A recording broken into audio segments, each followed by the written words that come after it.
पौराणिक काळामध्ये हनुमान आणि आधुनिक काळात छत्रपती शिवाजी महाराज हे संघाचे आदर्श असल्याचं मोठं वक्तव्य सरसंघचालक मोहन भागवत यांनी केले। नागपूरमध्ये युगंधर शिवराय नियोजन आणि व्यवस्थापनाचे दीपस्तंभ या पुस्तकाच्या प्रकाशनावेळी ते बोलत होते।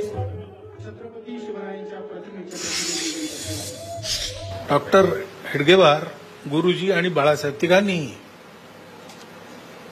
वेगवेगळ्या वेळी असं म्हटलेलं आहे की आपलं काम, संघाचं काम हे तत्वरूप काम आहे, व्यक्तिवादी काम नाही। ते चालू राहतं, व्यक्ती येतात आणि जातात, परंतु अशी निर्गुण उपासना कठीण असते।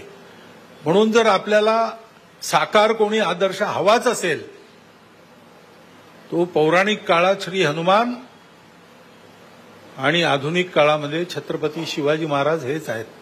शिवाजी महाराजांनंतर 250 वर्षानंतर सुद्धा तोच आदर्श आहे आणि आजही तोच आदर्श आहे।